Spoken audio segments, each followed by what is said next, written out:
오늘 분석할 기업은 대웅제약입니다. 대웅제약은 시가총액 2조, PER 33, PBR 3.35, 배당률 0.4%인 제약기업입니다. 차트를 보시면 2015년 주가가 급등하는 모습을 보여줍니다. 이 시기에 나보타 임상 3상이 완료되어 기대감이 주가로 표출되는 모습입니다. 2017년과 2018년 사이에는 신라젠을 필두로 한 제약 바이오 업종이 모두 기대감으로 상승하던 시기였습니다. 대웅제약도 다양한 제약 바이오 파이프라인에 대한 기대감으로 꽤나 길고 큰 상승을 이루었습니다. 하지만 메디톡스와 특허 침해 소송으로 주가는 상당 기간 지지부진한 흐름을 보입니다. 2021년 에볼루스, 메디톡스, 엘러간 3자 합의를 통해 미국 소송전은 기각되었고 나보타 미국 판매 이슈도 종료되었습니다.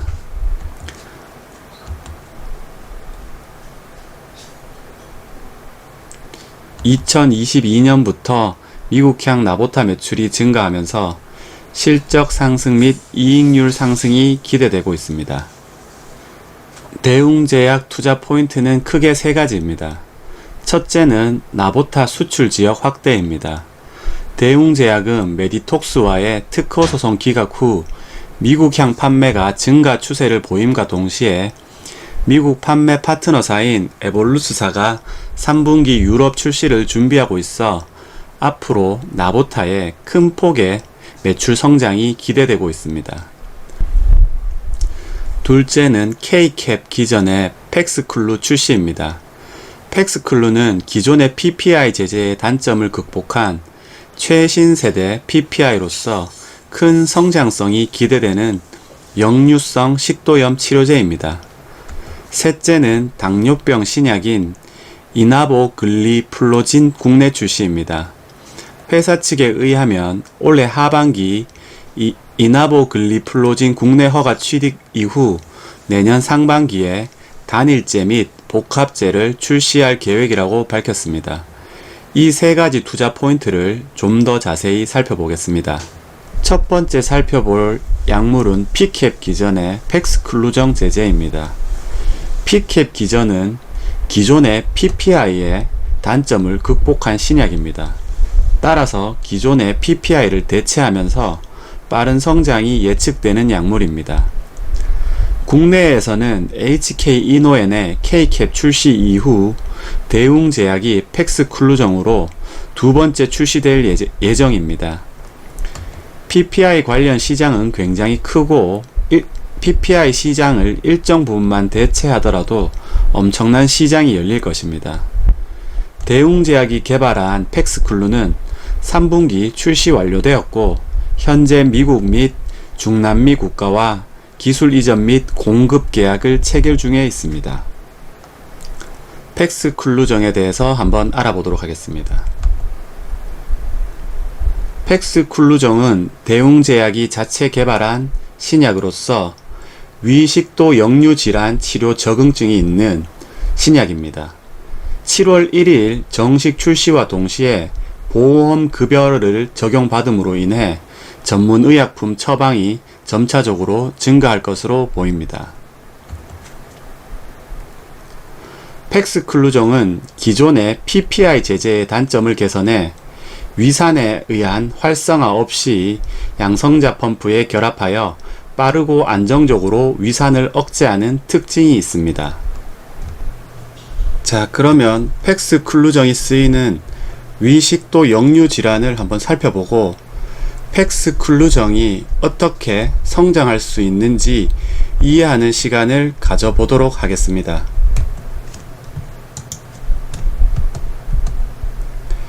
위식도 역류 질환의 병태 생리에 관해서는 지금까지 알려진 부분이 많기는 하지만 아직까지 모르는 영역도 많습니다. 위식도 역류 질환을 일으키는 데 기여하는 인자들 중에서 가장 중요한 것은 일과성 하부식도 조임근의 이완입니다.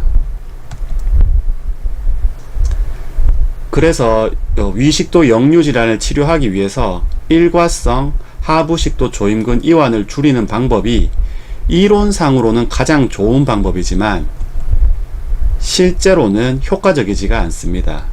현재 위식도 역류 질환을 치료하는 가장 효과적인 방법은 위산의 악영향을 최소화하는 방법입니다. 그래서 위산 분비를 억제하는 방법 중에서 가장 좋은 방법으로 쓰이는 약제가 PPI 제제입니다. 이 PPI 제제의 단점마저 극복한 약이 바로 이 PCAB 기전의 약물이기 때문에 향후 이 PPI 시장을 대체하는 아주 큰 역할을 할 것으로 보입니다. 위식도 역류 질환에 대해서 한번 알아보도록 하겠습니다. 흔히들 GERD라고도 하고 GERD라고도 부릅니다. 보시는 바와 같이 이쪽에 있는 Lower Esophageal Sphincter 라는 하부식도 괄약근이 원래는 이렇게 잘 닫혀져 있어야 하는데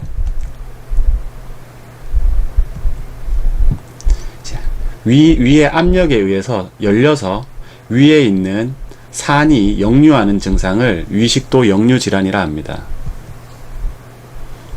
보시는 것처럼 식도에서 음식물이 위로 내려갑니다. 그것을 막고 있는 것이 하부식도 괄약근입니다. 보통의 상황에서는 음식물이 식도를 지나 하부식도 괄약근이 열리면서 위로 들어가게 됩니다. 위로 들어간 음식물과 산은 하부식도 괄약근이 막히면서 식도로 역류하는 것을 막아줍니다. 하지만 위식도 역류 질환 환자는 이 하부식도 괄약근이 열리면서 위에 있는 산과 음식물이 식도로 역류하여 식도 벽이 닫히는 증상을 바로 위식도 역류 질환이라 합니다. 이 위식도 역류 질환을 치료하기 위해서는 생활습관 조정, 제산제, 소화관 운동 촉진제, H2 블러커, PPI, 내시경적 항역류 시술 등 수술적 방법도 있습니다. 하지만 저희가 살펴볼 방법들은 약물치료 방법으로 제산제, 소화관 운동 촉진제, H2 블러커, PPI에 대해서 한번 살펴보도록 하겠습니다. 첫 번째는 제산제입니다. 제산제는 알루미늄 제제, 마그네슘 제제, 알루미늄 마그네슘 제제의 단일제 성분을 가지고 있는 것도 있고 복합제 성분으로 제산제와 가스 제거제가 포함된 것들, 제산제와 점막 보호제가 포함된 것들이 있습니다. 이 시장은 대부분 일반 의약품 OTC 시장으로 저희가 경쟁하고 있는 팩스쿨루정이 포함된 전문의약품 시장은 아닙니다. 가장 위식도 역류 질환에 가장 기초적으로 쓰이는 약물이고 가장 기본적으로 많이 처방하는 약물이기도 합니다. 두 번째는 위장운동 촉진제입니다. 위장운동 촉진제는 보통 소화제에 포함되어 있습니다. 자율신경계를 조절해 위장운동을 개선하는 것입니다. 대표적인 성분으로는 돈페리돈, 모사프라이드 등이 있습니다.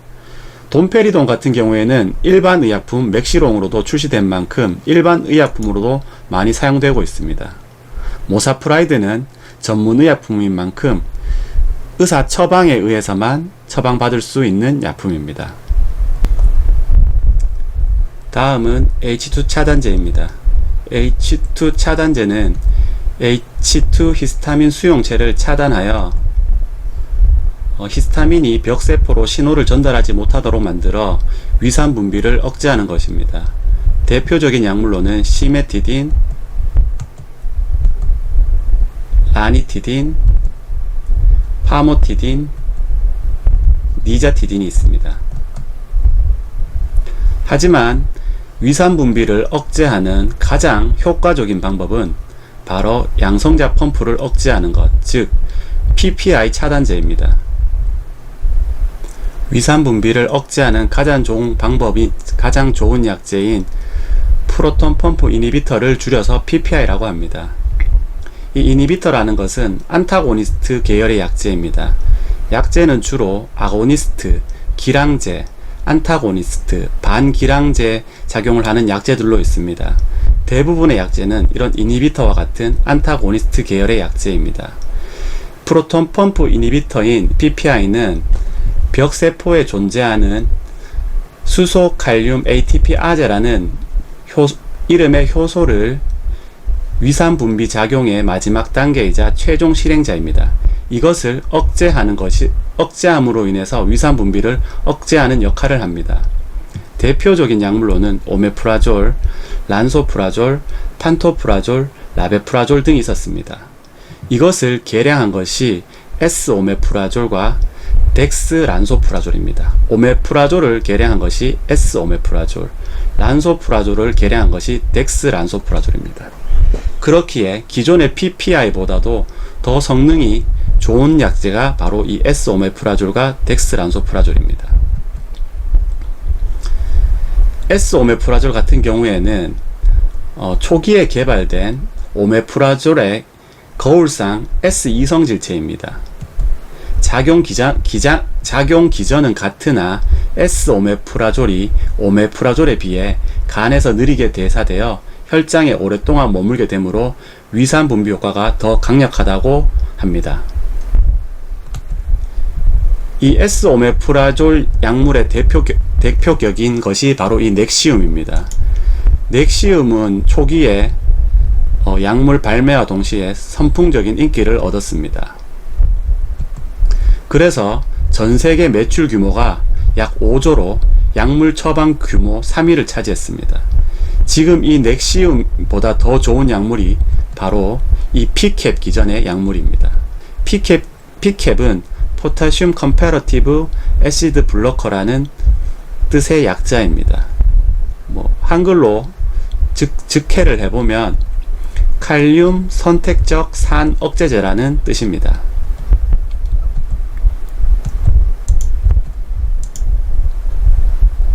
PPI와 PCAP 모두 위벽 세포의 프로톤 펌프에 작용하는 점은 동일합니다.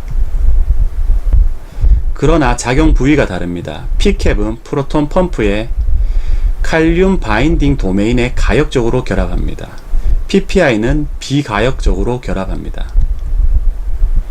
그래서 PPI 대비 PCAP의 장점을 정리해보면 PPI는 반감기가 1에서 1.5시간 정도이고 PCAP은 반감기가 4.1시간 정도로 훨씬 오랫동안 효과가 지속됩니다.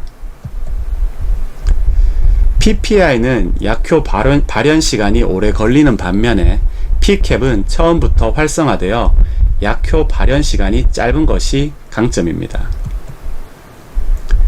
PPI는 식전 복용을 해야 하지만 PCAP은 식사와 관계없이 복용 가능합니다.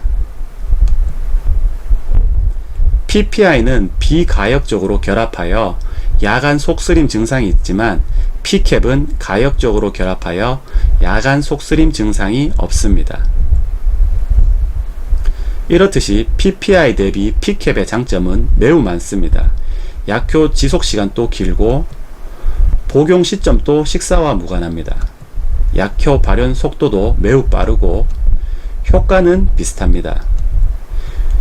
위산 분비 약의 활성화에 필요하기 때문에 위산에 약이 불안정한 PPI 단점의 반면에 PCAP은 무관합니다. 또한 PPI는 분할 분쇄가 불가능하지만 PCAP 약제는 분할 분쇄가 가능합니다. 최초의 PCAP 제제 약물은 K캡정 50mg입니다. HK 이노엔에서 발매하였습니다. 국내 35 신약인 K캡정은 정당 가격이 1,300원으로 매우 높습니다. 현재 PPI 최고가가 대략 한 900원대에 형성되는 걸로 봤을 때 가격이 높은 만큼 이익도 매우 좋을 것으로 보여집니다.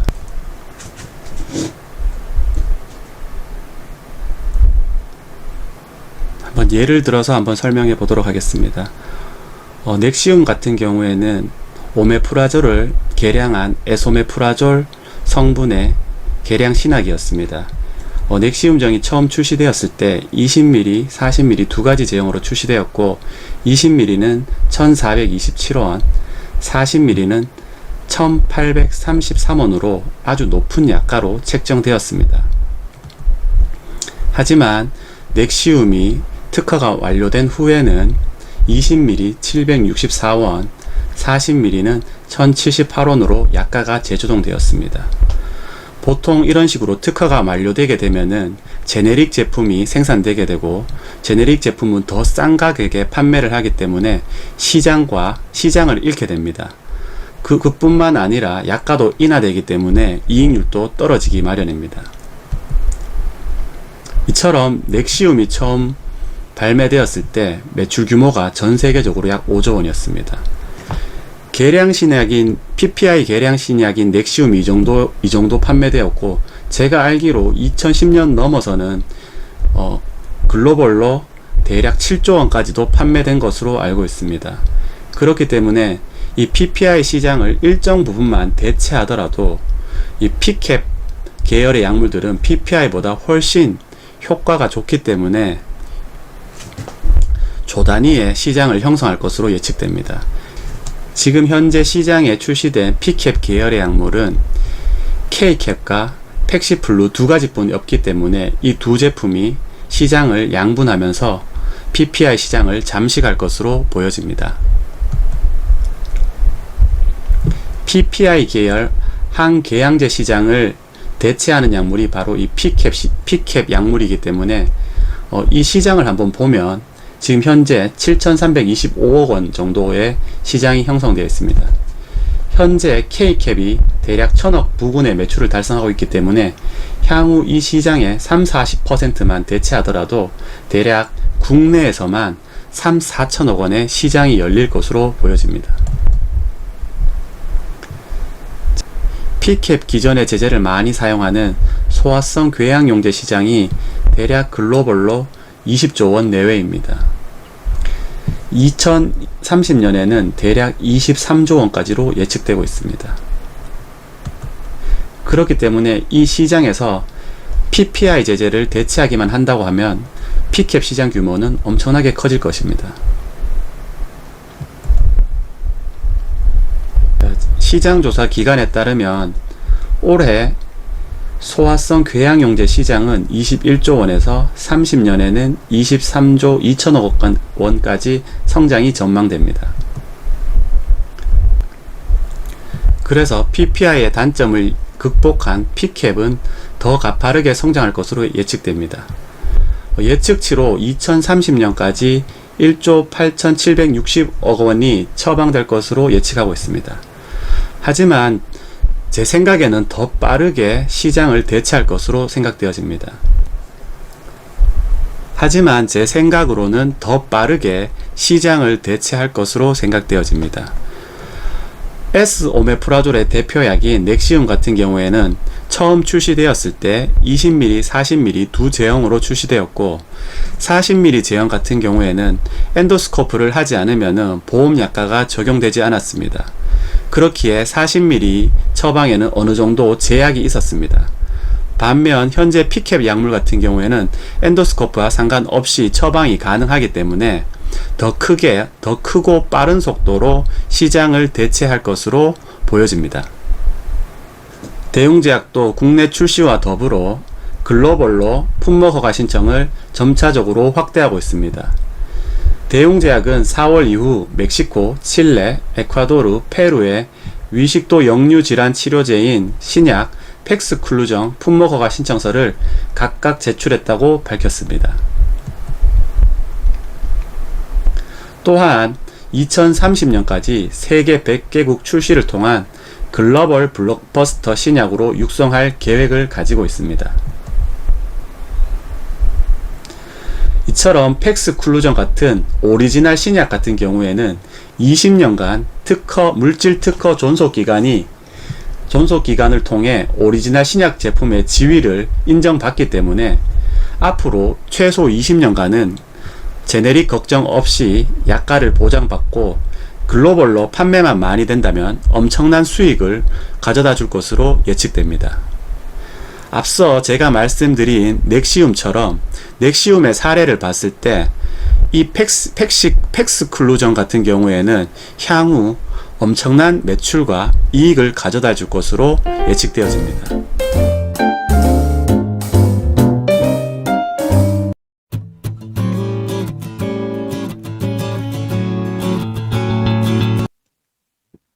오늘은 대웅제약 두 번째 시간으로서 나보타 주사제에 대해서 알아보도록 하겠습니다. 나보타 주사제는 보톨리움 독소 A형 제품입니다. 전문 의약품으로 의사의 처방이 있어야지만 처방이 가능합니다.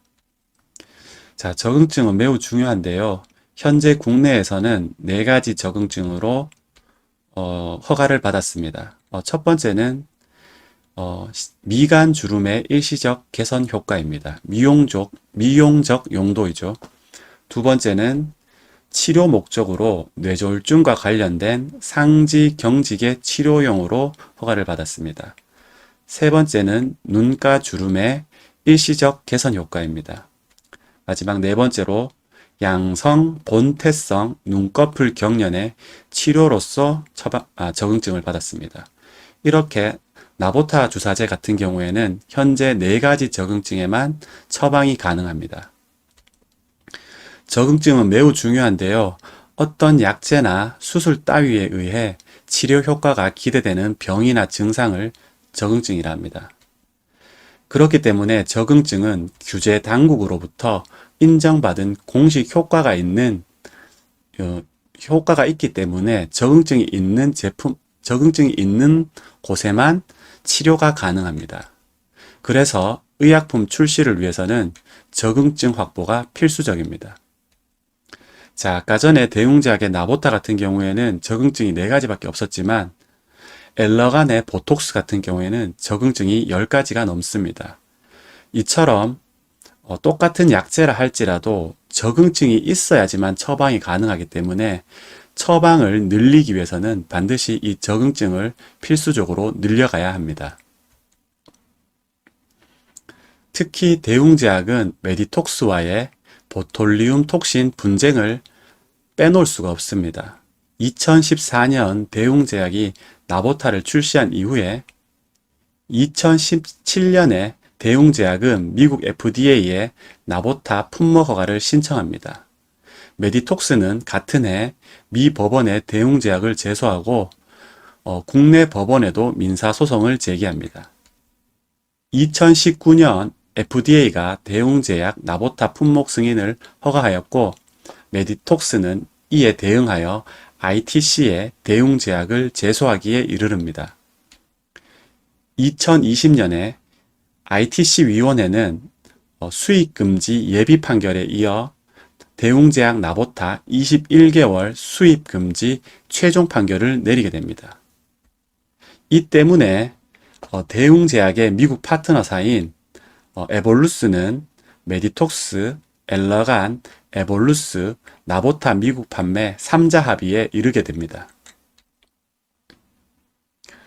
이 3자 합의를 통해서 더 이상 항소하는 것은 의미가 없다라는 판단이 내려졌고 결국 ITC의 최종 결정이 무효화되었고 대웅제약으로서는 모든 것이 무효화된 만큼 사업 리스크가 해소되어 글로벌 시장 공략을 더욱 박차를 가할 수 있는 계기가 되었습니다. 그러나 국내 소송은 현재 진행형입니다. 자, 이 분기별 소송 비용만 보더라도 이 소송을 통해서 얼마나 큰 손해가 입혔는지 알 수 있습니다.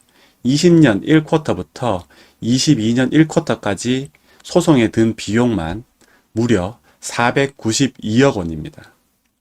이 국내를 제외한 소송 리스크가 해소된 만큼 이 소송 비용도 최소화될 것으로 보여집니다. 대웅제약의 22년, 23년 경영 환경 및 전략에도 나타나 있듯이 나보타 같은 경우에는 소송 이슈가 많이 완화된 만큼 수출 지역 확대를 통한 해외 부분 강화가 지속될 것으로 전망되었습니다. 또한 나보타 판매량이 급증한다면 향후 2, 3년 안에 생산 시설을 추가할 가능성도 여지를 두고 있습니다. 나보타 같은 경우에는 보톨리늄 톡신 제제로서 미용용과 치료용으로 각각 판매 중이며 현재 미국에서는 미용용으로만 판매 중입니다. 미용용과 치료용 시장을 나누어 봤을 때 미용용보다는 치료용 시장이 좀 더 큽니다. 그렇기 때문에 향후 해외에서 치료용으로 적응증을 받는 것은 매우 중요한 일입니다. 그래서 현재 치료용은 글로벌 임상 3상 중이며 2024년에 신약 허가가 신청이 예상됩니다. 또한 유럽, 호주, 중국 등으로 판매 지역 확대 중에 있습니다.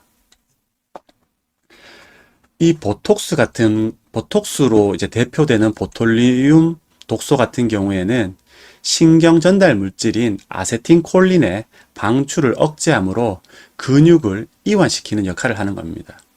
그렇기 때문에 이 신경 전달 물질인 아세틴콜린의 방출을 차단하여 신경마비를 유발하는 것입니다. 그것이 바로 작용 기전이 되겠습니다. 앞에서 콜린 얘기가 나와서 재미있는 얘기 하나 말씀드리겠습니다. 콜린 성분의 의약품이 있습니다. 그것은 바로 글리아티린인데요. 이 글리아티린의 성분은 콜린 알포세레이트입니다. 이 콜린 성분이 아까 전에 앞에서 말씀드렸다시피 신경 전달 물질입니다. 이 신경 전달 물질을 활성화시킴으로 인해서 치매 초기 단계인 경도 인지장애 환자에게 도움을 주기 위한 약제인데요. 이 약제를 처방하기 위해서 국내 제약회사에서 좋은 아이디어를 냈습니다. 바로 이 경도 인지장애 자가 테스트에서 8점 이상이면 경도 인지장애로 판단되기 때문에 이 글리아티린 처방이 가능한 것입니다. 그런데 이 경도 인지장애가 얼마나 쉽게 되는지 일단 제가 한번 테스트로 한번 해보겠습니다. 아래의 질문에 대해 아니다 0점, 그렇다 1점, 많이 그렇다 2점입니다. 8점 이상이면 여러분들도 경도 인지장애입니다. 물건을 어디에 두었는지 기억이 안 난다. 저는 자주 그렇거든요. 2점입니다. 약속을 잘 잃어버린다. 전 그렇거든요. 1점입니다. 사람 이름이 갑자기 기억나지 않는다. 저는 많이 그렇거든요. 2점입니다. 벌써 5점입니다. 며칠 전에 들었던 이야기를 잊는다.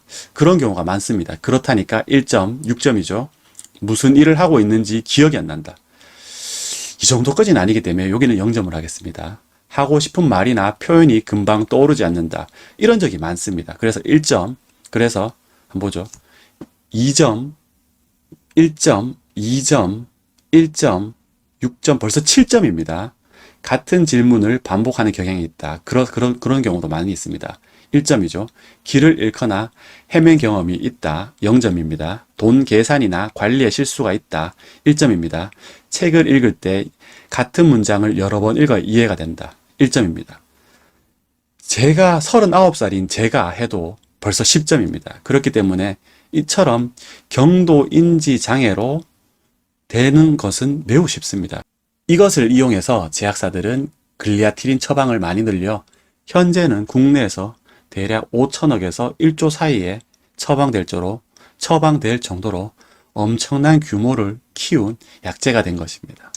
심지어 이 글리아티린이 기억력 향상, 암기력 향상에 도움이 되는 수험생 영양제로까지 소개되기에 이르릅니다. 전문의약품으로 국내에서는 글리아티린이라 불리우며 처방을 받아야 사용이 가능하다고 나와 있습니다. 참 웃긴 일이죠. 자, 그렇다면 글로벌 보톡스 시장의 규모를 한번 살펴보도록 하겠습니다. 현재로서는 대략 원화로 환산했을 때 6조 원 정도의 시장이 형성되고 있습니다.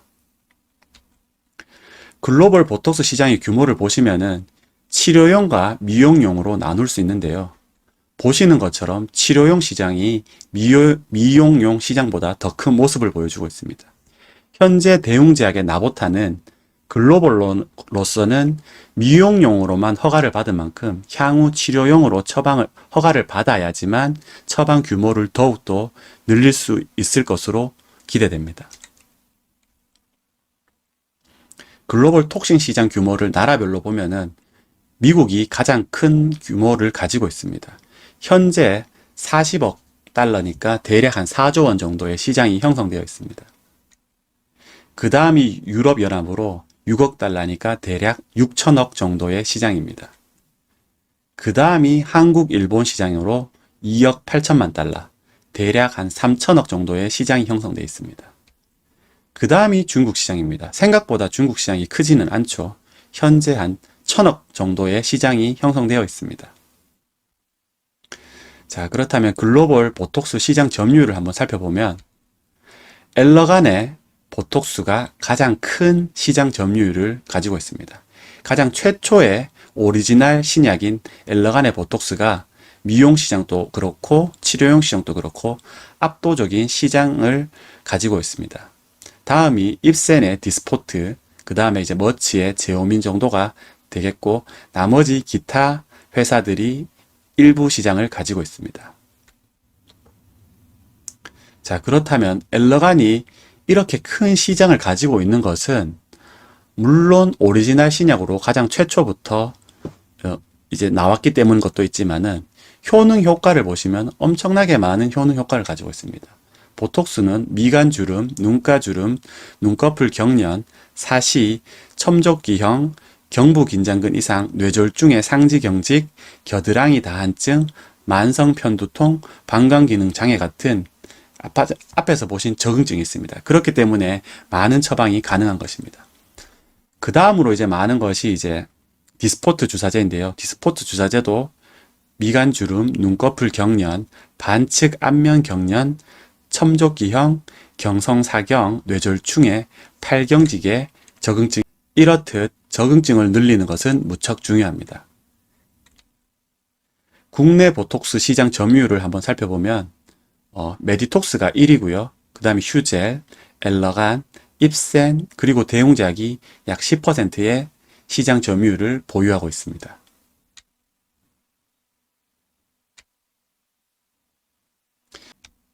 나보타의 매출 추이 및 전망을 보시면 21년에 소송이 기각되면서 나보타 매출이 점차적으로 증가하기 시작합니다.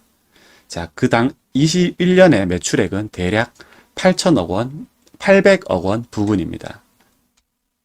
자, 올해 예상되는 나보타 매출액은 대략 1200억 원에서 300억 원 내외입니다. 내년에는 2000억 원 이상이 예상되는 만큼 나보타가 매출만 이렇게 늘어만 준다면 수익성이 매우 좋기 때문에 대웅제약의 수익성 향상에 매우 큰 도움을 줄 것으로 보여집니다. 자, 그렇다면 나보타의 향후 계획에 대해서 한번 살펴보도록 하겠습니다. 나보타는 21년에 매출액 기준으로 국내 300억 원, 수출 500억 원을 달성했습니다. 현재는 미국에서 판매 중에 있고요. 소송 이슈는 이제 끝난 상황입니다. 22년 3분기에는 이제 유럽 출시가 계획되어 있습니다. 그리고 21년 말 BLA를 완료했고 22년에 인허가, 23년에는 중국 출시가 예상됩니다. 호주 BLA를 제출한 상태이고 23년에 허가 완료가 예상됩니다. 그래서 80개국 이상의 글로벌 파트너십을 체결하였고 51개 이상 국가 등록을 완료하였습니다. 현재 20개 이상 국가에서 해외 품목 허가 진행 중에 있습니다. 그리고 아까 제가 앞에서 말씀드렸다시피 보톡스 같은 경우, 보톨리움 톡신 제제 같은 경우에는 미용용보다는 치료용 시장이 좀 더 큰 편입니다.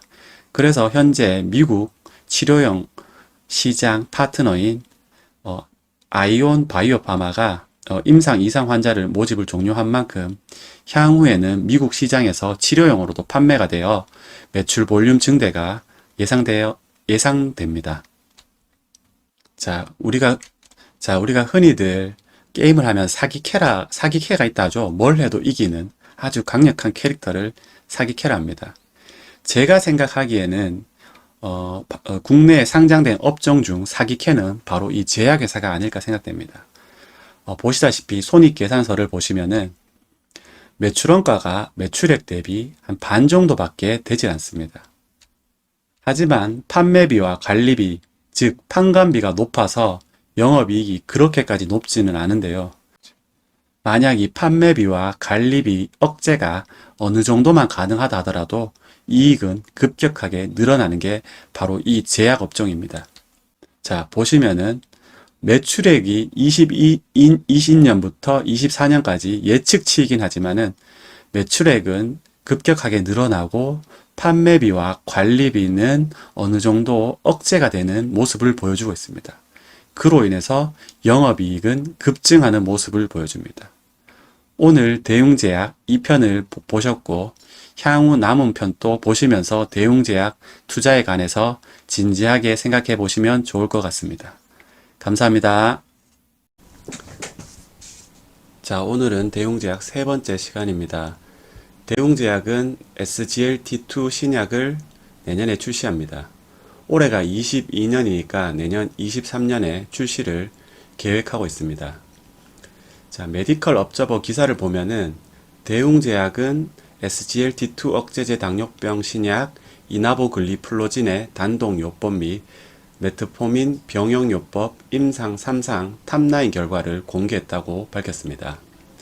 대웅제약은 이번 임상 연구에서 유의미한 결과를 확보하면서 국내 제약사 중 처음으로 SGLT2 억제제 신약 출시를 앞두게 됐습니다. 대웅제약은 곧바로 품목 허가에 신청해 23년까지 이나보글리플로진 단일제와 메트포민 복합제를 동시에 출시한다는 계획입니다.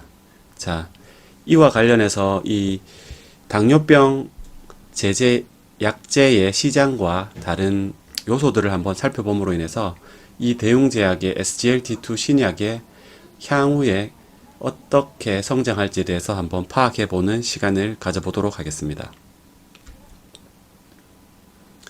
자, 우선 당뇨병 약제의 그 치료제를 사용하는 방법에 대해서 한번 보도록 하겠습니다. 첫째로 이렇게 경구용 당뇨병 치료제 같은 경우에는 우선 단독요법으로 사용할 수 있습니다. 단독요법에 가장 이니셜로 투여하는 것은 메트포민입니다. 이 메트포민은 약제가 오래됐을 뿐만 아니라 부작용도 적고 아주 브로드하게 사용되는 약제로 이니셜 환자 같은 경우에는 우선 메트포민 처방으로 이제 그 당뇨 혈당을 조절합니다. 그리고 이제 메트포민으로 보통 이제 혈당 조절이 안 될 때 조금 더 강하게 쓸 때 사용하는 약제가 이제 SU 계열의 약제입니다. 흔히 이제 아마릴로 대표되는 이 설포닐 유리아계, 줄여서 SU 제제라고 합니다. SU 제제 같은 경우에는 그 췌장에 직접적으로 작용하여 인슐린 분비를 도와줌으로 인해서 혈당 하강 효과에 강력한 효과를 가지고 있는 약제가 바로 이 SU 약제입니다. 자, 앞에서 이제 단독 요법인 모노테라피로 이제 처방이 안 될 때 당뇨병 약제에서 이제 다른 약제를 이제 애드온해서 이제 처방을 하는데요. 그게 이제 이제 요법입니다. 보통 메트포민 같은 경우에는 이제 SU 제제도 이제 이제 요법으로 가능하고 이제 글리나이드 계열, 그다음에 AGI 계열, 그다음 TGD 계열, 그다음에 DPP4 이니비터, 그다음에 요즘 가장 최근에 나온 최신 약제죠. SGLT2 이니비터도 모두 다 인정이 가능합니다. 그렇기 때문에 메트포민 같은 경우에는 이제 가장 널리 쓰이면서도 이제 모든 약제와 다 병용 처방이 가능하기 때문에 가장 많이 쓰이는 약제입니다. 그 다음은 이제 가장 강력한 효과를 가지고 있지만은 이제 SU 제제 같은 경우에는 효과는 가장 강력하지만 체중 증가나 이제 저혈당 같은 부작용 때문에 보통 이제 제약회사 다니는 사람들이 이제 흔히 말하기로는 이제 SU 제제 같은 경우는 췌장을 쥐어 짠다고 합니다. 그래서 이제 췌장이 이제 좀 상하게 한다고 하죠. 한다고 하는데 그렇기 때문에 너무 강력한 효과 때문에 부작용 또한 강력한 약제가 바로 이 SU 제제입니다. 약제 효과만큼은 이제 췌장에 직접적으로 작용하기 때문에 가장 강력합니다. SU와 이제 메트포민을 이제 병용 처방하는 것이 이제 가장 흔한 처방 방법이고, 그 다음에 이제 식후 혈당 강화제라는 AGI를 이제 병용 처방하기도 합니다. 그 다음에 TGD 계열도 병용 처방이 가능하고, DPP4 이니비터, 그 다음에 SGLT2 이니비터도 병용 처방이 가능합니다. 이제 SU와 이제 글리나이드 계열은 이제 같은 이제 췌장에 직접적으로 작용하는 이제 방법으로 작용 기전이 같은데요. 그렇기 때문에 이제 메트포민, 그 다음에 이제 AGI, 그 다음에 TDG와 이제 병용 처방이 가능합니다. 그 다음에 이제 식후 혈당 강화제인 이제 AGI 같은 경우에는 이제 메트포민과 SU 계열만 병용 처방이 가능합니다. 예, 그 다음에 이제 TGD 계열을 같은 경우에는 부종과 체중 증가, 당뇨약자의 이제 가장 큰 문제점 중에 하나가 체중 증가죠. 그래서 이 체중 증가에 부작용이 있는 게 바로 이 TGD 계열입니다. TGD 계열도 이제 메트포민, SU, 글리나이드, 그 다음 DPP4 이니비터와 이제 이제요법이 가능합니다. 자, 그 다음에 DPP4 이니비터 같은 경우에는 메트포민, SU, 글리나이드, TGD가 가능합니다. 자, 그럼 이제 우리가 이제 대웅제약에서 새로 출시할 가장 최신 기전의 약인 SGLT2 이니비터를 한번 알아보면은 이 작용 기전 같은 경우에는 췌장에서 직접 작용하는 것이 아니라 이 신장에서 혈당이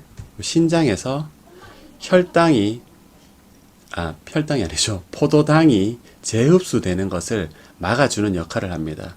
그럼으로 인해서 간접적으로 작용하고 그로 인해서 체중 증가라든지 부종이라든지 이런 부작용이 없기 때문에 좀 더 안전하게 사용할 수 있는 약제가 지금 SGLT2 이니비터로 알려져 있습니다. 자, 하지만은 이게 최신 약제이기 때문에 임상 결과가 아직 많이 없습니다. 이런 다른 약제와 병용 처방했을 때 문제점이 없다라는 이 결과가 있어야지만 이렇게 처방이 가능하기 때문에 현재로서는 메트포민과 병용요법만 인정되고 있습니다. 하지만 유일하게 이제 다파글리플로진 같은 경우에는 SU 제제와도 병용 처방이 인정되고 있습니다.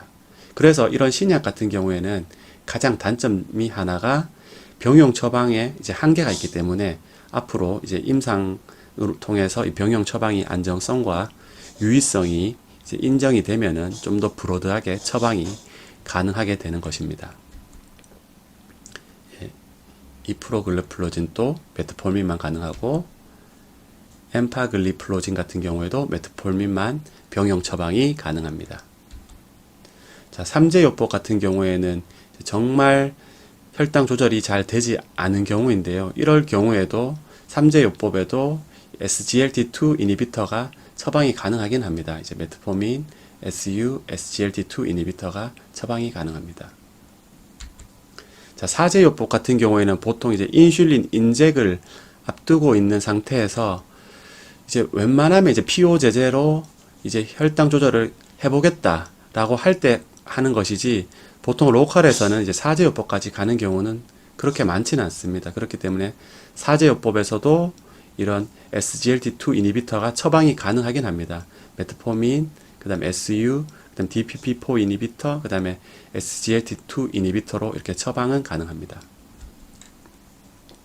자, 그렇다면은 이 국내 이 SGLT2 이니비터 시장 자체가 얼마만큼 성장했는지를 한번 살펴보겠습니다.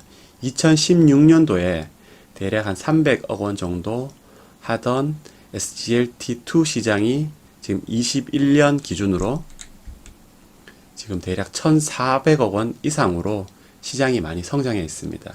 그렇기 때문에 이 SGLT2 같은 경우에는 혈당을 조절하면서 체중 증가, 부종 같은 부작용도 최소화했기 때문에 그리고 이제 그 췌장에 직접적으로 작용하는 것이 아니라 신장에서 이제 포도당의 재흡수를 이제 억제하는 기능을 하고 있기 때문에 실질적으로 췌장을 오래 사용할 수 있도록 도울 뿐만 아니라 혈당 조절도 되고 부작용도 극소화됐기 때문에 이 시장 자체가 점차적으로 커지는 것으로 보여집니다.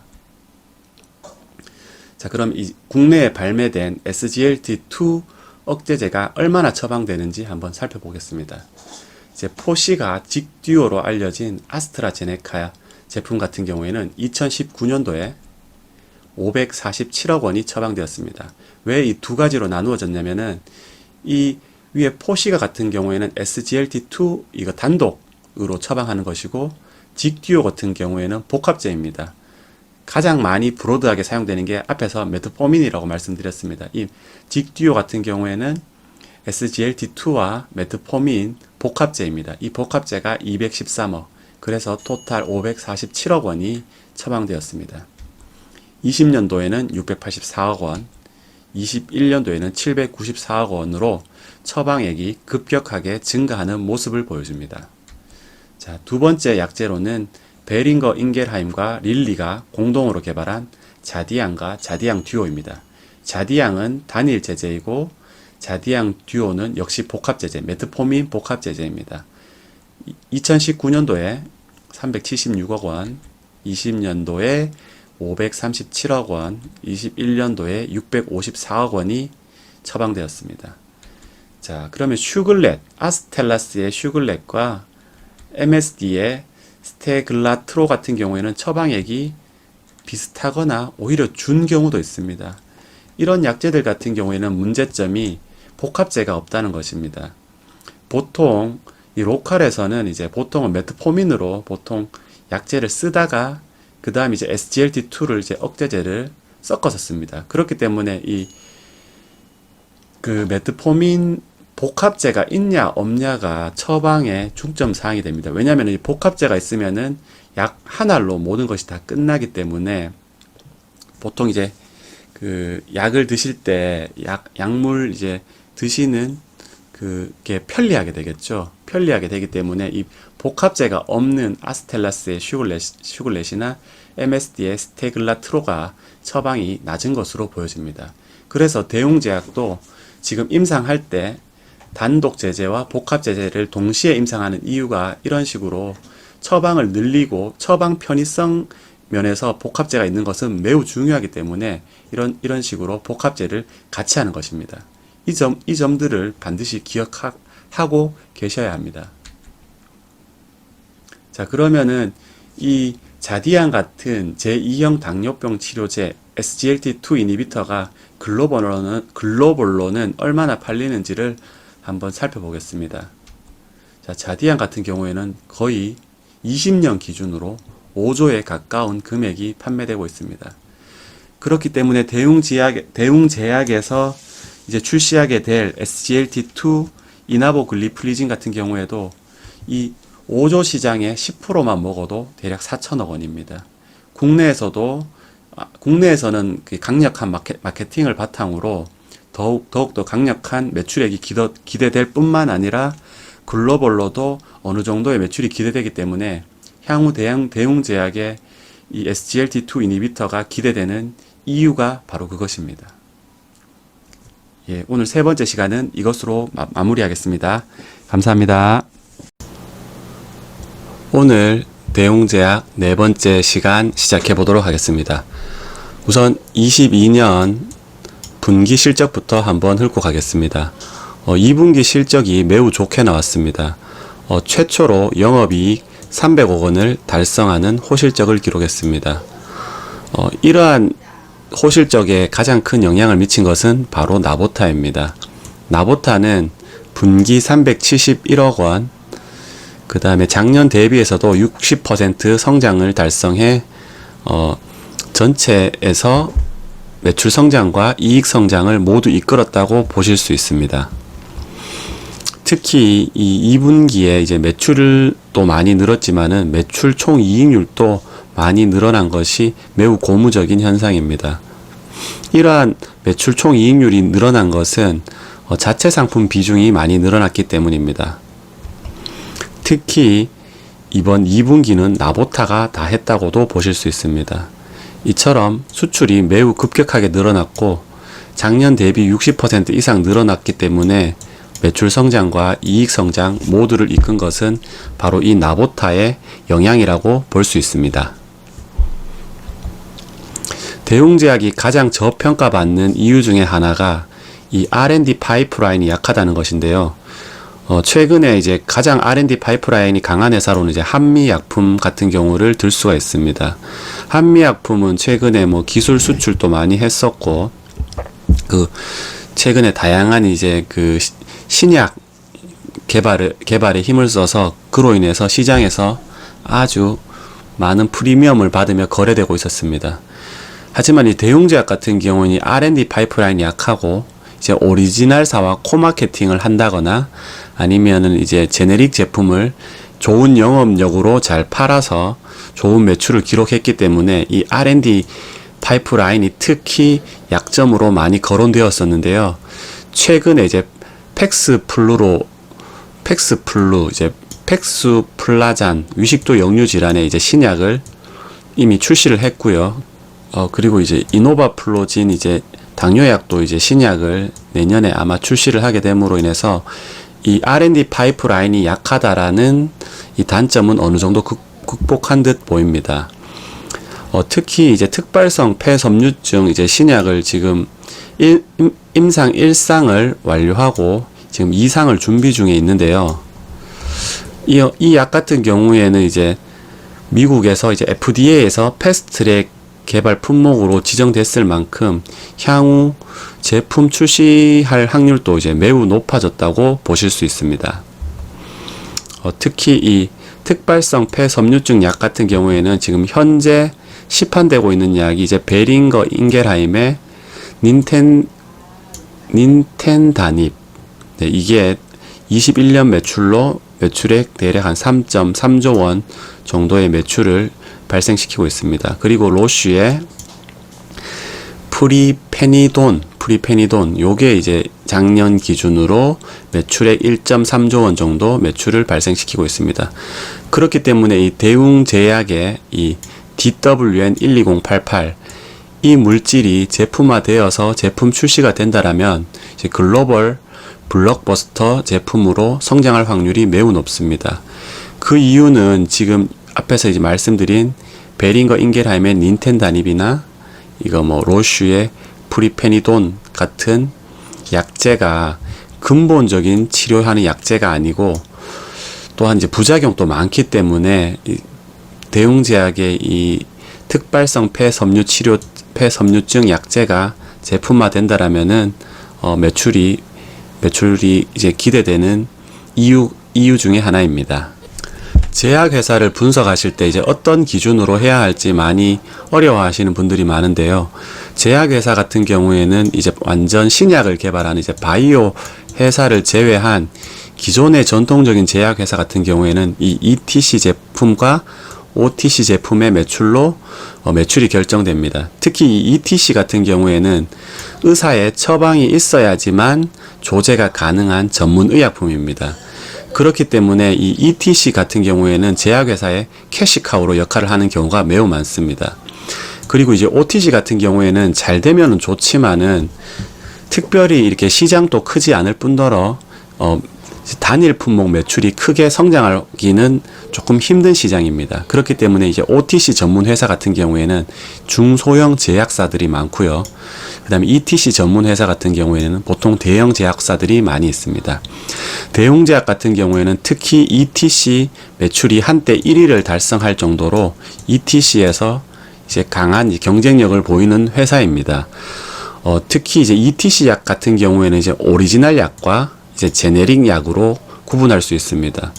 오리지널 약 같은 경우에는 이제 외국의 외자사들이 영업력이 좋은 회사와 함께 코마케팅 하기를 원하기 때문에 이 오리지널 약이 많다는 것은 그만큼 영업력이 좋다는 것의 반증이기도 합니다. 제네릭 약 같은 경우에는 이제 자체 생산하고 이제 오리지널 회사와 이제 코마케팅 하는 게 아니기 때문에 잘만 판매가 된다라면은 오히려 이익은 이쪽 제네릭이 더 좋을 수도 있습니다. 오리지널사와 이제 코마케팅 하는 것은 어느 정도의 이 코마케팅 비용으로서 이익을 나누는 것이기 때문에 오히려 국내 제약사에게는 조금 더 불리한 구조라고 볼 수도 있습니다. 하지만 매출 비중을 크게 가기 위해서는 반드시 오리지널 약을 가지고 가야 합니다. 병원 처방도 아무래도 오리지널 약 처방 비중이 높은 것이 사실이고 생물학적 생동성이 오리지널 약이 훨씬 높기 때문에 처방했을 때 효과도 아무래도 오리지널 약이 조금 더 좋은 것도 사실입니다. 그렇기 때문에 이제 제약회사에서는 이제 ETC에서 오리지널과 제네릭을 비중을 적절히 유지하면서 가기를 원합니다. 대웅제약은 그 비중도 매우 좋고 최근에는 자체 제품 비중이 높아 이익률도 점차 증가하는 추세이기 때문에 한번 눈여겨서 볼 필요가 있다고 생각되어집니다. 앞에서 오리지널 약과 제네릭 약에 대해서 한번 말씀드렸는데요. 이 제네릭 약으로 가장 성공한 회사가 바로 이스라엘의 테바입니다. 테바 같은 경우에는 제네릭 약으로만 매출 21조 원을 이루어서 제네릭 왕국을 건설한 회사로도 매우 유명합니다. 기사가 2014년 기사인데요. 이 이후에 이 제네릭으로 벌어들인 돈으로 공격적인 M&A를 많이 하여서 현재는 오리지널 약도 많이 가지고 있지만은 이 뿌리는 바로 이 제네릭 약으로 성장한 회사가 바로 이 테바입니다. 그만큼 복제약을 잘 만들고 영업력만 좋다면은 이 복제약으로도 큰 매출을 달성할 수 있습니다. 자, 이제 대웅제약의 주요 제품을 한번 보도록 하겠습니다. 대웅제약 같은 경우에는 이제 뭐 소화기, 순환기, 뭐 내분비, 그다음 OS 이 각 분야의 오리지널 약과 이제 제네릭 약의 이제 비중이 적절히 잘 섞여 있고 제품군도 다양하고 제품도 매우 좋습니다. 그렇기 때문에 이 제약회사를 분석하실 때 이제 각 과별로 제품이 얼마나 다양하고 잘 나와 있고 오리지널과 제네릭의 비중이 어떤지 그런 것도 한번 살펴보시는 것이 중요합니다. 자, 뭐 우르사 같은 경우에는 뭐 이제 일반 약 용량에 따라서 일반이나 전문 두 가지로 구분되고 대웅의 전통적인 그 뭐 제품 중에 하나라고 보실 수 있습니다. 그렇기 때문에 뭐 우르사 같은 경우에는 일단 그냥 넘어가도록 하고요. 그 다음은 이제 다이아백스입니다. 다이아백스는 이제 당뇨약이죠. 이제 당뇨약 같은 경우에도 이제 다이아백스가 원래 이제 오리지널이 아닌 걸로 알고 있는데 이 원재료를 이제 오리지널 사로부터 이제 공급받는 것으로 알고 있습니다. 이거 같은 경우에는 이미 특허가 만료된 지가 오래되어서 특별히 이제 오리지널이라고 불릴 만한 약이 없는데도 불구하고 이제 아직까지도 다이아백스를 이제 오리지널 의약품으로 인식하는 경우가 매우 높습니다. 그래서 다이아백스가 이렇게 뭐 당뇨약제로 잘 팔리고 있고요. 이제 올메텍 같은 경우에는 ARB 이제 약이고 이제 세비카 같은 경우에는 이제 ARB와 CCB 이제 복합제입니다. 그렇기 때문에 이 최근에 이제 약들을 보면은 대부분 이렇게 단일 성분보다는 이렇게 복합제를 선호하는 경향이 많습니다. 그 이유는 예를 들면 이제 올메텍 같은 경우에는 예를 들면 올메텍 ARB를 먹고 CCB를 먹으려면 이 두 알을 먹어야 되는데 세비카 같은 경우에는 이제 ARB, CCB 복합제로서 하나를면 다 이게 해결이 되거든요. 그래서 이거를 뭐 전문 용어로 이제 복약 수능도를 높인다라고 하는데 아무래도 이제 이 복약 수능도를 높여야 환자들이 약을 꾸준히 잘 먹게 되고 그래야지만 이제 효과도 이제 더 높아지기 때문에 점차적으로 이렇게 복합제로 많이 가는 추세입니다. 그래서 최근 약 같은 경우에는 이렇게 단일제 플러스 이렇게 복합제들이 나오지 않으면은 판매가 잘 되지 않는 경향이 많이 있습니다. 그리고 이 라인업이 잘 갖춰지지 않아도 판매가 잘 되지 않는 경향이 있습니다. 또한 이런 것들은 이제 업에 종사했던 사람들만 아는 경우이긴 한데 예를 들어서 이제 제가 올메텍, 이제 세비카 뭐 이렇게 라인이 있다고 합니다. 그런데 이제 타 경쟁사에서 이 약들을 이제 교체를 하고 싶은 겁니다.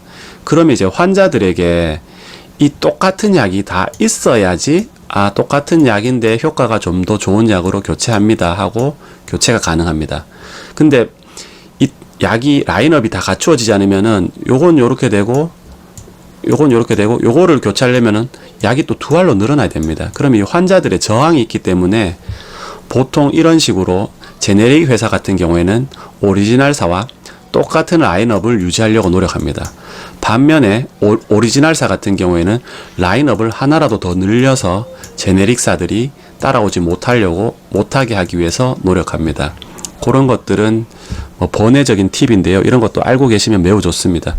예전에 제가 당뇨약 얘기할 때도 그 당뇨약 포시가 얘기할 때도 이제 라인업이 이제 얼마만큼 갖춰져 있냐, 포시가 플러스 이제 메트포민 약 같이 있느냐 없느냐, 그리고 이거 메트포민도 용량별로 가지고 있느냐 없느냐, 이 차이가 이거 매우 크거든요. 그렇기 때문에 이제 제품 라인업 보실 때 제품을 저처럼 좀 알고 보시면 매우 제일 좋겠지만은 그렇지 않더라도 제품 라인업 보실 때 이렇게 라인업이 잘 갖춰져 있냐 없냐 이런 점들 한 번씩 살펴보시면 좋을 것 같습니다. 가스모틴 같은 경우에는 이제 소화기 약으로서 이제 뭐 소화제 일종인데, 이것도 이전에 특허가 풀리기 전에는 훨씬 더 좋았는데 특허가 풀리면서 매출이 많이 줄어든 제품 중에 하나이기도 합니다. 다음이 이게 조금 특이한 점인데, 이제 크레젯이 이제 제네릭 약이고 크레스토가 오리지널 약입니다. 이처럼 대웅제약이 이 오리지널과 제네릭을 동시에 보유해서 판매하고 있는데, 역시 오리지널 약이 판매가 더 높고 제네릭이 판매가 좀 더 낮습니다. 근데 보통 같은 경우에 이렇게 오리지널사들이 이 제네릭을 이제 보유하기를 원하지 않거든요.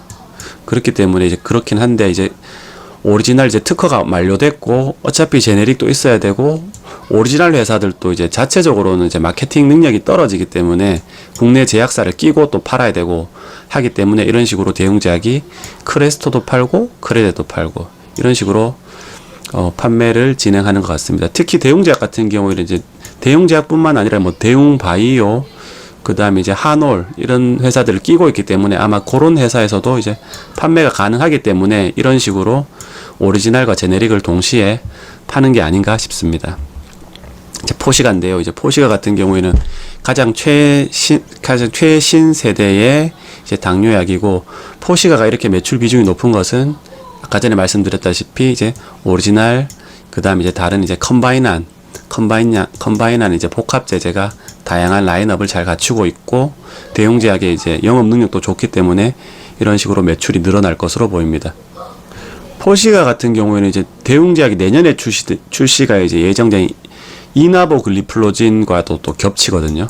겹치게 되고, 이것도 오리지널이고 이나보글로플리진도 이제 오리지널인데, 이제 SGLT2라는 이제 계열은 같지만 또 성분이 다르기 때문에 이렇게 오리지널을 두 개 보유한다. 야, 이거는 진짜 좀 특이한 점이긴 한데, 이게 포시가랑 이게 보통 한번 하면 3년씩 계약 기간이 정해져 있기 때문에 아마 어쩌면 이제 포시가가 계약이 끝나고 이제 이나보 글리플로진이 이제 런칭하고 아마 이렇게 될 확률도 높아 보입니다. 이게 어떻게 될지 아마 재미있는 점 중에 하나입니다. 그 다음에 아까 앞에서 말씀드렸죠. 이제 올메텍 단일제, 이제 복합제, ARB, CCB 복합제, 세비카 이런 식으로 대웅제약이 이제 소화기, 순환기, 내분비, 그 다음 OS까지 이렇게 제품 라인업이 매우 좋습니다. 좋을 뿐만 아니라 이제 제네릭과 그 다음에 이제 그 오리지널 비중도 좋기 때문에 대웅제약의 이 ETC에서 강점 중에 하나입니다.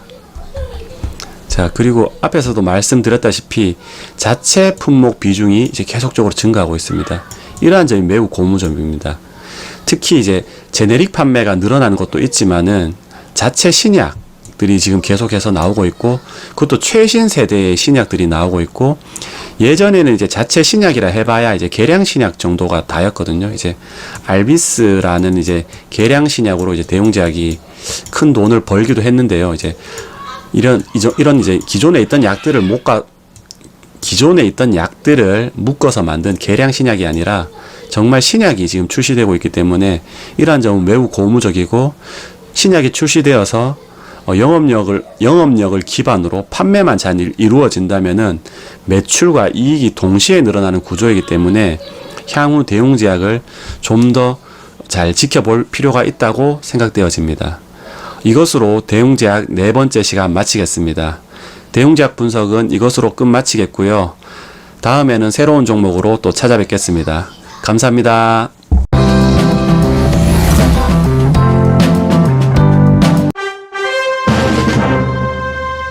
대웅제약이 오늘 그 메디톡스와의 이 소송에서 패배를 했습니다. 1심에서 패소를 한 거죠. 패소를 했습니다. 이 패소를 하고 주가는 이렇게 그 패소 소식이 있기 전까지는 그래도 이렇게 가볍게 상승 중이었는데, 이 패소 뉴스와 함께 주가는 이제 하락하는 모습을 보여주었습니다. 특히 이 장중에는 최대 하락폭은 이제 마이너스 20%까지 이제 하락을 하기도 했지만은, 아주 살짝 회복하면서 마이너스 19.35%를 하락했습니다. 거기다가 오늘 그 주식의 매수 주체를 보면은 매수는 이제 개인들이 이제 매수를 했고, 매도는 이 외국인과 그다음에 기관들이 이제 대량으로 이제 매도를 했습니다. 그렇기 때문에 이 패소 소식 때문에 결국은 이제 그 보톡스, 보톨리늄 균주 생산을 이제 못하게 되고, 작년에 이제 3분기까지 매출이 한 1000억 가량 나왔고, 이익률도 이 나보타, 그 보톨리늄 이제 톡신 균주죠. 이 나보타의 이 이익률도 거의 뭐 한 40% 이상에 지금 육박할 정도로 이익이 좋은 이 제품이기 때문에, 이 제품이 생산이 안 된다라면은 회사에 엄청난 타격이 올 것이다. 이 매출과 이익 모두에 타격이 오겠죠. 타격이 올 것이라는 뉴스에 기반해서 주가는 이렇게 급락세를 보였습니다. 과연 이 메디톡스와의 소송전에서의 이제 패소가 향후 대웅제약에 이제 어떤 영향을 미칠지, 정말 이런 최악의 상황, 생산을 못하게 되는 최악의 상황이 올 것인지에 관해서 한번 이야기해 보도록 하겠습니다. 자, 흔히들 이 보톡스라고 하죠. 보톡스, 이제 주름을 이제 이 그 톡신, 이 톡신이란 건 독소죠, 독소. 이 보톨리늄 독소가 이 피부에 이렇게 주사를 하게 되면은 이 피부를 이제 마비시킵니다. 마비시켜서 이 주름 같은 것을 이제 개선해주는 효과로 유명하죠. 이 보톡스가 이제 보톡스 제제를 이제 대웅제약이 나보타란 이름으로 출시했는데, 이 나보타가 이 메디톡스의 이 균주를 도용했다라는 소송을 하게 됩니다. 소송이 이제 거의 7년 만에 이제 1심 판결이 났는데, 이 메디톡스에 이제 손을 들어줬습니다, 법원이. 그러니까 이제 대웅제약의 나보타는 이제 메디톡스의 균주를 도용했다라는 겁니다. 균주를 도용했다라고 이제 법원에서 1심 판결을 내렸습니다. 자, 그렇다면은 그래서 이제 그 이제 여파로 이제 대웅제약의 보톨리늄 이제 독소 제제를 이제 제조 및 판매를 금지했습니다. 그것도 이 국내 제조 판매만 금지한 것이 아니라, 보시면은 이제 내수용과 수출용 모두 해당되는 범위에 이제 판매 금지 조치가 이루어졌습니다. 자, 그렇게 된다면은 대웅제약의 이제 나보타 같은 경우에는 이제 국내보다는 이제 미국 쪽 매출이 굉장히 크죠. 이 미국 쪽 매출을 담당하는 회사가 이 에볼루스입니다. 미국의 에볼루스라는 회사의 이 주보인데, 이 주보의 판매도 금지되고, 이 나보타, 이제 국내에서 판매할 때는 이제 나보타라는 이름을 판매하죠. 이제 국내에서 판매하는 나보타 판매도 이제 금지된다라고 한다면은 대웅제약의 이 연간 1000억 이상 판매하는 이 블록버스터 제품이 사라지게 되는 것입니다. 특히 이 나보타 같은 경우에는 이 이익률이 굉장히 높아서 1000억을 판매하지만은 연간 매출이 1조 2천억 원인 대웅제약의 이익에 이 나보타가 50%를 차지한다고 합니다. 그만큼 중요한 제품인데, 이 제품의 생산과 판매 모두 중지될까 싶어서 걱정이 이제 많이 생겼습니다. 여러분들도 이제 향후 최악의 상황이죠. 최악의 상황에서는 이 나보타의 생산과 판매 모두 중단되기 때문에, 이 상황이 왔을 때 대웅제약에 굉장히 큰 타격이 되지 않겠나라는 라는 생각을 많이 하실 겁니다. 그렇다면 이제 진짜로 이 소송에서 메디톡스가 승리한다라면은 이 생산과 판매 모두를 금지할 것이냐? 그것은 의문입니다. 그 이유는, 그 이유를 이제 지금부터 한번 이야기해 보도록 하겠습니다. 이 에볼루스라는 회사는 그 대웅제약의 나보타 미국 쪽 판매를 맡고 있습니다. 그래서 요 보시면은 북미와 유럽, 캐나다, 호주, 러시아에 대한 판권을 가진 회사가 바로 이 에볼루스라는 회사입니다.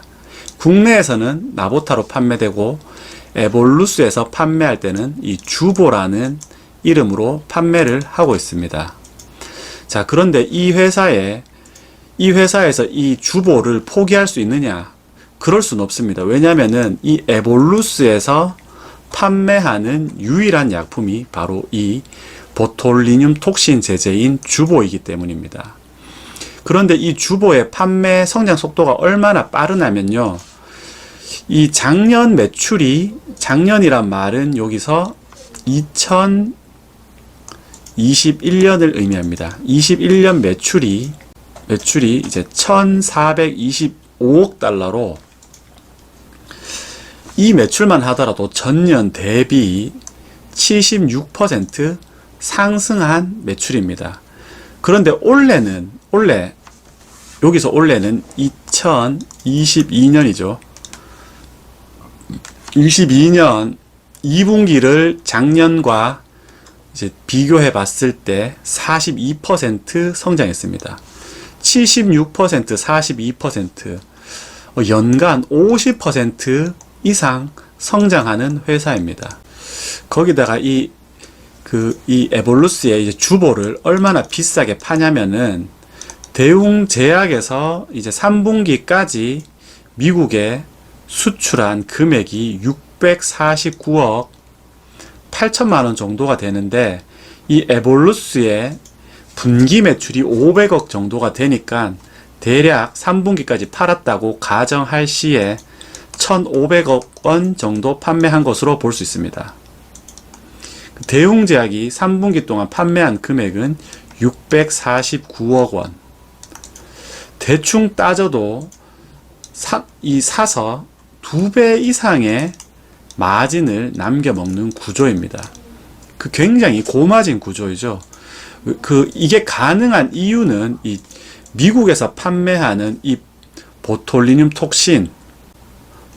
톡신이 굉장히 비싼 가격에 판매가 되고 있기 때문입니다.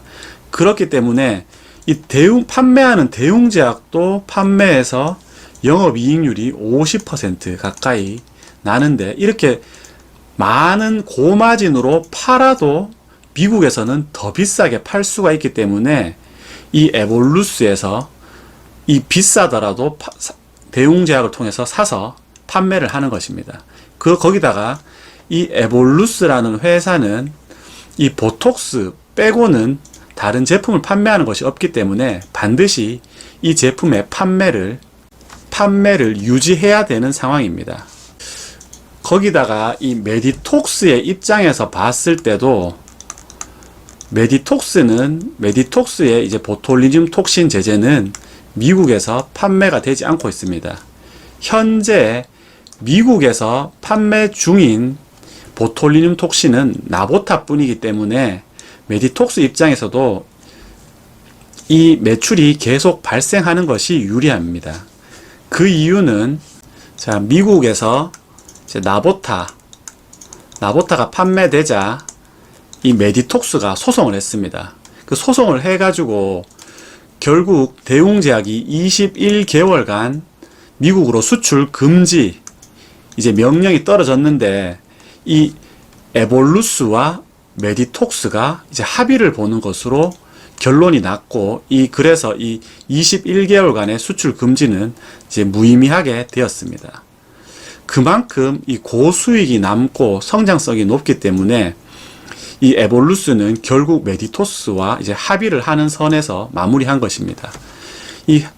지금 현재 메디톡스가 받고 있는 로열티 수준이 이제 2년간 연간 100억 원 수준인 것으로 보입니다. 미국에 직접적인 판매를 할 수가 없는 이 메디톡스 입장에서도 이 에볼루스의 이 판매가 중단된다라면은 이제 더 이상 로열티를 받을 수 없기 때문에 이 계속해서 미국의 판매를 막지는 않을 것입니다. 만약에 이제 현재 이제 1심에서 대웅제약이 패소했지만은 이제 2심에서도 패소하고 3심에 가서도 패소를 하게 된다면은 이제 대웅제약과 이제 메디톡스와의 다시 이제 로열티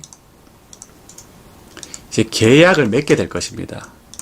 물론 이 1심, 2심, 3심, 1심만 무려 7년이 걸렸기 때문에 이제 2심, 3심 또한 장기간이 소요되기 때문에 그동안 대웅제약은 그 메디톡스에 로열티를 주지 않고 지금과 같은 판매를 지속할 수 있게 되고, 최후의 상황 3심까지 패소하는 상황이 오게 된다면은 결국 로열티 계약을 맺고 판매를 이어갈 것으로 생각되어집니다. 그 이유는 대웅제약이 미국으로 미국으로 이 보톨리눔 톡신 제제를 판매하지 않으면은 메디톡스에도 손해가 메디톡스도 손해이기 때문입니다. 지금 에볼루스와의 합의로 연간 매출액의 일정 부분을 로열티로 받고 있는 메디톡스 입장에서도 미국향 판매 중단은 희소식은 절대 아니기 때문입니다. 보톨리눔 톡신 제제 시장은 이 미용 시장과 이 치료 시장 두 가지가 다 나누어져 있습니다. 특히 이 현재 미국에서 에볼루스가 파는 그 보톨리눔 톡신은 100% 이 미용으로 제품으로 판매가 되고 있습니다. 이 치료 제품은 지금 현재 이 임상을 진행 중이기 때문에 이 임상이 완료되어야 적응증을 받게 되고, 이 적응증을 받아야 판매가 되기 때문입니다. 자, 이 적응증 입장이 나온 김에 한 말씀 더 드리자면은, 지금 대웅제약의 제품인 나보타가 미국에서 판매가 된다. 그런데 이 제품이, 이 나보타라는 제품이 그 메디톡스의 이 보톨리눔 톡신을 균주를 뺏긴 제품이라면 아마 똑같은 제품이 되지 않습니까? 그럼 이게 바로 미국에서 판매가 되냐? 될 수가 없습니다. 왜냐면은 각 제품마다 적응증이 있어야 판매가 되는데, 대웅제약은 이 임상을 통해서 이 나보타의 이 효능에 대해서 이 적응증을 받아서 미국에서 판매를 할 수 있는 것이고, 지금 똑같은 제품이라 하더라도 메디톡스가 판매를 하려고 하면은 미국에서 판매가 되지 않습니다. 그렇기 때문에 메디톡스 입장에서는 미국에 진출하기 전까지는 이 대웅제약이라는 교두보, 그리고 이 에볼루스라는 교두보가 있어야 되기 때문에 지금 당장 소송에서 이기더라도 미국 판매를 막지는 않을 것입니다. 왜냐하면은 이 미국 계속 판매를 해야 자기들도 수백억 수준의 로열티를 받을 것이고, 에볼루스의 그 보톨리눔 톡신 제제의 판매량이 늘어나면 늘어날수록 이 로열티도 커지기 때문에 굳이 판매를 막아야 될 이유가 없습니다. 또한 대웅제약은 이 미국의 치료용 보톨리눔 톡신 협력사인 이온 바이오 파마와도 이 치료용 보톨리눔 톡신 임상을 진행 중이고, 아마 내년쯤에 이 적응증을 이제 획득할 것으로 보입니다. 그렇게 된다라면은 미국에서 미용 쪽 판매뿐만 아니라 이 치료용 판매 시장 또한, 치료용 판매 시장이 더 큽니다. 이 치료용 이 시장이 더 큰 만큼 이 시장으로 진출하게 된다라면은 더 큰 이익을 받게 됩니다. 이 메디톡스는 이 에볼루스와 이거 합의를 할 때 이 협력사인 이온 바이오 파마와도 합의를 했기 때문에 이쪽에 적응증이 생기고 매출이 발생하게 되면은 이쪽으로도 로열티를 받는 조건이기 때문에 지금으로서는 판매를 중단할 이유가 하나도 없습니다. 자, 지난해 3분기까지 판매된 나보타의 매출이 1079억 원이고, 아까 전에 대략 이 미국 쪽으로 간 매출이 한 700억 가까이 되니까 대웅제약 나보타 매출에 국내 매출이 한 300억 원, 그 다음에 해외 매출이 700억 원 정도가 된다고 볼 수 있습니다. 그렇기 때문에 만약 국내 판매가 중단된다 하더라도 이 매출의 70%에 달하는 이 해외약 매출은 계속해서 발생할 것이기 때문에 최악의 상황은 절대 오지 않는다는 점 알려드리고 싶습니다. 자, 거기다가 이 나보타의 이 미국 이 파트너사인 이 에볼루스, 이 회사는 지금 연간으로 50%씩 성장을 계속해 오고 있습니다. 자, 그렇기 때문에 이 에볼루스의 주보가 매년 20% 이상 성장해서 지금 23년이죠. 이 28년대에 오면은 매출액이 무려 5억 달러. 지금 환율로 계산하면 대략 한 6천억 원 정도가 이제 판매가 된다라는 것입니다. 지금 1000억 정도 할 때 지금 로열티를 한 100억 정도 받았으니 6천억 하면은 로열티를 못해도 500억은 받게 되는 겁니다. 연간 기준으로 말입니다. 그렇기 때문에 이 메디톡스가 이 나보타의 판매를, 특히 이제 외국향 판매를 막을 이유가 전혀 없다라는 것입니다. 그리고 이 에볼루스의 이 주보가 왜 이렇게 판매가 잘 되냐? 그것은 이 나보타의 이 오리지널 제품이 이제 엘러간의 이제 다 아시는 이제 보톡스라는 제품인데, 이 제품이 미국에서 굉장히 비싼 가격에 판매되고 있습니다. 그렇기 때문에 이 에볼루스가 조금만 할인을 해줘서 판매를 해도 판매가 잘 되기 때문에 에볼루스는 계속해서 이제 공격적으로 판매를 진행할 것이고, 이렇게 판매를 하더라도 이익률이 상당히 높게 나오기 때문에 에볼루스 보톨리눔 톡신 제제만 판매하는 에볼루스 입장에서는 이 사활을 걸고 대웅제약의 이 판매를 지속되도록 유도할 것이기 때문에 결코 해외 매출이 주는 일은 없다라는 것. 그리고 메디톡스도 지속해서 이 로열티를 받기 때문에 해외 매출에 이 금지할 이유가 없다라는 점입니다.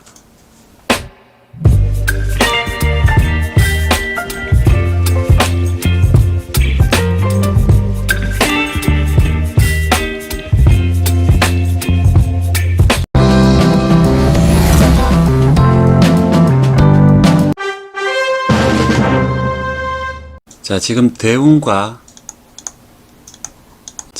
대웅과 메디톡스 간의 보톨리눔 균주 간의 소송이 진행되고 있습니다. 현재 대웅이 1심에서 패소했기 때문에 1패, 메디톡스가 1승을 거두고 있는 시점인데요. 그렇다면 이 메디톡스의 보톨리눔 균주는 과연 정당하게 획득된 것인지에 대해서 한번 알아보도록 하겠습니다. 이 메디톡스의 보톨리눔 균주는 이 양규환 박사란 분이 이제 미국의 위스콘신 대학교에서 이제 한국으로 이사 올 때 이 보톨리눔 균주를 이 이삿짐 가방에 싸서 귀국한 걸로 이제 인터뷰를 하셨습니다. 그렇기 때문에 이 메디톡스의 보톨리눔 균주를 이삿짐 균주라고도 불리는데요.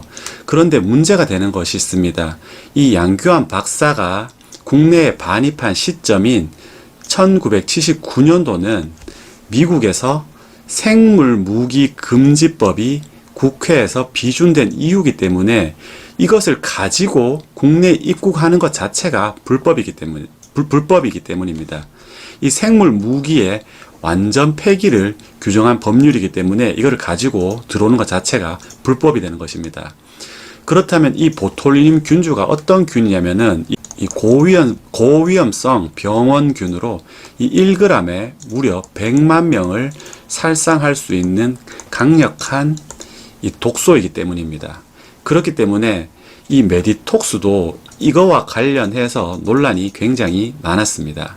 자, 그렇다면 이제 양규환 박사의 이제 말대로라면 메디톡신 개발에 사용된 이 균이 이제 앞에서 말씀드린 위스콘신 대학교의 이제 A라는 이제 균인데, 이 균 자체도 이게 밀반입에 해당되기 때문에 이제 소유권에 대한 원천 권리가 없다는 것이 이제 다른 제약회사의 이제 견해입니다.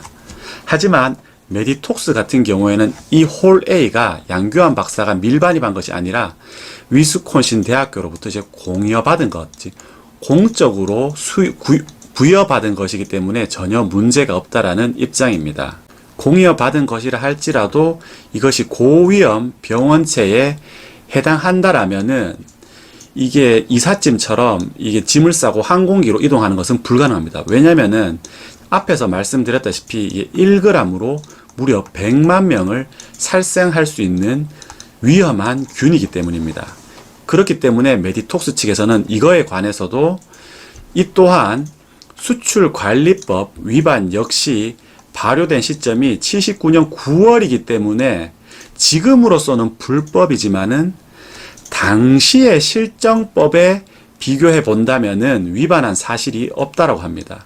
물론 지금으로서는 실정법 위반이지만은 이 법이라는 것 자체가 물론 이 현재의 법률로서는 이 위법하다 할지라도 이 과거로 이 소급 적용이 되지 않기 때문에 이 메디톡스가 가지고 있는 균주는 정당하다라고 주장하는 것입니다.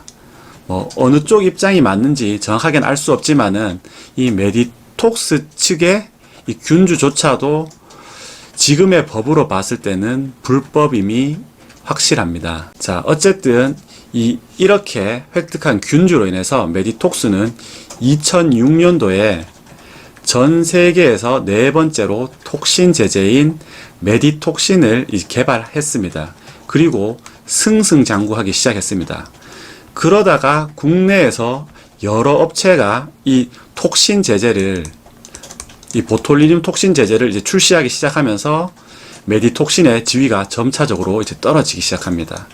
그 제일 선봉에 있었던 것이 바로 이 대웅제약입니다. 불과 3년 전만 하더라도 이 보톨리듐 톡신 생산 1위가 메디톡스, 2위가 휴젤, 3위가 대웅제약이었는데 현재는 대웅제약이 1위, 메디톡스가 3위로까지 떨어져 버렸습니다. 자, 거기다가 메디톡신은 이 미국 임상을 했지만은 진척이 없었고 대웅제약 나보타가 후발 주자였는데도 불구하고 먼저 임상을 마무리하며 이 미국 식품의약품 FDA로부터 먼저 허가를 취득했습니다. 제가 앞선 영상에도 말씀드렸다시피 이렇게 적응증을 먼저 획득한 것입니다. 그렇기 때문에 이렇게 적응증을 획득해야 판매가 될 수 있고 이 판매가 그렇기 때문에 대웅제약 제품은 판매가 가능하지만 메디톡신은 미국에서 판매가 불가능합니다. 그렇기에 지금 소송에서 대웅제약이 지더라도 대웅제약을 통해서만 이 보톨리듐 톡신 제제가 판매가 가능하고 그렇기에 메디톡스 입장에서는 대웅제약의 미국 판매를 막을 이유가 전혀 없습니다. 뿐만 아니라 메디톡스는 이제 중국 시장 진출을 기대했었는데요. 중국에서도 미국과 마찬가지로 오히려 조금 낮긴 합니다. 중국에서는 임상을 다 마쳤는데도 불구하고 허가가 나지 않았습니다. 반면에 경쟁사인 휴젤은 허가가 나서 승승장구했습니다. 이렇게 메디톡스가 국내에서도 밀리고 해외에서도 밀리자 이제 타겟책으로 대웅제약을 소송하는 것으로 그 타겟책을 삼은 것입니다. 거기다가 메디톡스의 상황은 더욱더 나빠졌는데요. 메디톡스가 식품의약품안전처 즉 식약처로부터 허가 취소 처분을 받은 것입니다. 그 이유는 이 원액을 바꿔치기 한 것과 서류 조작을 이유로 메디톡신주 50ml, 100ml, 150ml 이 세 개의 품목에 대해서 허가를 취소당했습니다. 자, 그래서 메디톡스의 주가도 쭉 하락세를 이어갔습니다. 그러던 것이 대웅과의 소송에서 승리하자 급반등을 시작했습니다. 앞으로의 상황은 어떻게 될지 참 궁금합니다. 자, 그리고 메디톡스가 완전 이 균주 특허로부터 자유로울 수 없다는 것이 여기에서 또 한 번 나타난 게 무엇이냐면은 대웅제약과 미국 소송에서 이 대웅제약이 21개월간 미국 수출 금지 이 상황이 나타나게 되자 이 대웅제약의 미국 파트너사인 이 에볼루스사가 급하게 이 메디톡스와 이 협상을 이제 시작합니다. 근데 이 에볼루스와 메디톡스 양자 간의 협상이 아닌 이 에브비가 끼게 되는 겁니다. 만약 메디톡스가 균주가 정당하다면은 굳이 이 홀 A 스트레인, 즉 이 보톨리늄 이 균주의 오리지널 이 제조사인 에브비를 낄 필요가 없는데 에볼루스, 에브비, 메디톡스 간의 3자 합의를 한 것입니다. 그렇기에 이 메디톡스도 에브비와 이 판권 협약을 통해서 이 보톨리늄 균주를 판매하는 것을 알 수 있습니다. 어쨌든 메디톡스는 미국에서 판매할 수 없는 상황에서 이 에볼루스와의 협상을 통해서 로열티를 받는 데 성공하면서 성공적인 협상을 마무리했습니다. 물론 이 에브비도 일정 부분 로열티를 받기로 했습니다. 자, 지금 점입 가경으로 치닫고 있는 이 대웅제약과 이 메디톡스와의 이 소송전을 보면서 이 보톨리늄 균주가 과연 이 특허로 보호받을 수 있는 대상이냐에 대해서도 한번 따져봐야 될 것 같습니다. 이 학자마다 이 보톨리늄 균주에 대한 시각이 다른 것이 이 특징입니다. 이 균주 자체가 자연계에 존재하기 때문에 이 소유권을 주장할 수는 없다라는 것입니다. 그렇기 때문에 이 보톨리늄 균주를 이제 합성, 배양하고 단백질을 이 분리하는 과정, 이 과정이 얼마만큼 치밀하고 체계적으로 이루어지냐가 이 보톨리늄 균주의 핵심이라는 겁니다. 그렇기 때문에 어떤 관점에서 보느냐에 따라서 이 보톨리늄 균주에 대한 논의는 계속 지속될 것으로 보입니다. 또 특별한 것이 무엇이냐면은 이 보톨리늄 균주는 전 세계에서 4개 국가만이 가지고 있습니다. 자, 미국과 중국, 프랑스, 독일입니다. 그리고 이 나라에는 전부 다 한 업체들만이 생산할 수 있다는 것입니다. 그런데 우리나라에는 무려 보톨리늄 톡신을 생산하는 업체가 10개 내외가 있습니다. 정상적인 상황은 아니겠죠. 그렇기 때문에 향후 이 보톨리늄 균주에 관한 소송이 어떤 식으로 진행되는지 한번 지켜보면 좋을 것 같습니다.